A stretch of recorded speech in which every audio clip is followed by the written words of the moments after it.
Hi అండి. ఈ video వచ్చేసి యాక్చువల్గా ఇది ఎప్పుడో తీసి పెట్టుకున్నదండి. నాకు వాయిస్ ఓవర్ ఇవ్వడం కుదరక నేను ఇవ్వలేకపోయాను. ఇంకా అది ఇప్పుడైతే ఇస్తున్నానండి.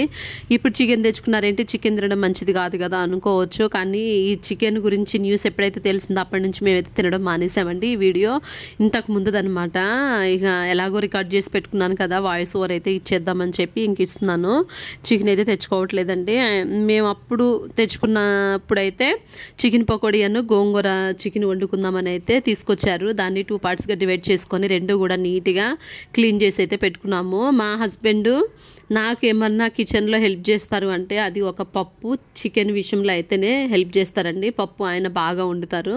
అలాగే చికెన్ కూడా, చికెన్ రిలేటెడ్ ఏ ఐటమ్ అయినా సరే మంచిగా వండుతారనమాట. ఆ టైంలో ఏంటంటే మేము ఏది కావాలన్నా కూడా ఇక అన్నీ కట్ చేసి ఇవ్వడం, వాష్ చేసి ఇవ్వడం, మొత్తం క్లీన్ చేసి ఇస్తే ఇక ఆయన అయితే ప్రిపేర్ చేస్తారనమాట ఏదైనా సరే. అయితే ఫస్ట్ చికెన్ పకోడీ వేద్దామని చెప్పి ఇంకా దానికి సంబంధించిన కడాయి అయితే క్లీన్ చేసేసి ఆయిల్ పోసి అయితే పెట్టేశామండి.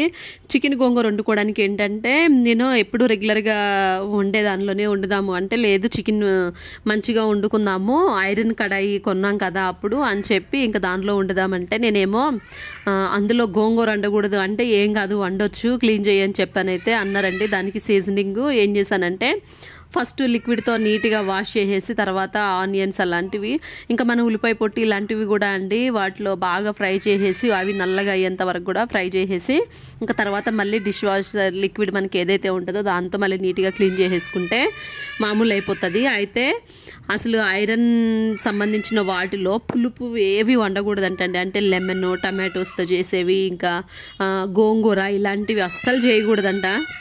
చింతపండు రిలేటెడ్ ఇట్లా ఏవి కూడా అరైన్ కడాయిలో అయితే కుక్ చేయకూడదంటే అండి. మా పిల్లలు చూసారా వెనక మళ్ళీ ఎట్లా అరుస్తున్నారు, అంతేనండి. అసలు వీళ్ళతో మామూలుగా ఉండదు నాకు.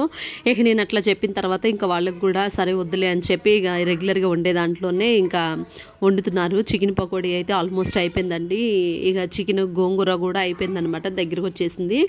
అయితే మధ్యలో నేను పిల్లలకి అన్నం తినిపిద్దామని చెప్పి నేనైతే ఇక అన్నీ ఆయనకి కావాల్సినవన్నీ కూడా రెడీ చేసేసి మధ్యలో వచ్చి వీడియో తీసుకోవడం, ఇంకా పిల్లలకైతే అన్నం తినిపించడం అలా చేశాను అనమాట. చికెన్ పకోడీ టేస్ట్ మాత్రం మామూలుగా లేదండి, అసలు చాలా బాగా చేశారు. మా హస్బెండ్ చికెన్ రిలేటెడ్ ఏ ఐటమ్ అయినా సరే బాగా కుక్ చేస్తారండి, మంచిగా చేస్తారు. అంతే కదా, కొంతమంది చేతి వాటమంటారు కదండి, ఇంకా అలా అనుకుంటా మా హస్బెండ్ అయితే. ఇంకా అన్నం తినేసేసి ఇక నైటు నాకైతే ఈ పని ఖచ్చితంగా ఉంటుందండి. టిఫిన్ రిలేటెడ్ ఇడ్లీ, దోశ ఇలాంటివి అయితే మనం నైట్ ఇవన్నీ కూడా పిండి పట్టుకొని పెట్టుకోవాలి కదా. ఇంకా మా జాయిస్ చూడండి, అసలు టైం ఎంత అయిందంటే 12:30 దాటిపోయిందనమాట. ఆ టైంలో కూడా చూడండి నేను కిచెన్లో ఎంత మెదిలితే తను కూడా అంత మెదులుతూ ఉంటుంది. ఆ రోజు ఆల్మోస్ట్ 1:30-2కో పడుకుందండి. ఇంకా తెల్లారే తను స్కూల్ కూడా స్కూల్కి బాగా లేట్గా వెళితే ఇంకా వాళ్ళు మిస్ తిట్టారని చెప్పి నేనైతే ఒక వీడియోలో చెప్పాను. ఇదిగోండి ఇది అప్పుడే అనమాట, ఆ ముందు రోజు నైట్ ఇది. టైం చూడండి 12:30 దాటిపోయింది, అంటే 12:45 అవుతుంది. ఇంకా మెలకుగానే ఉంది.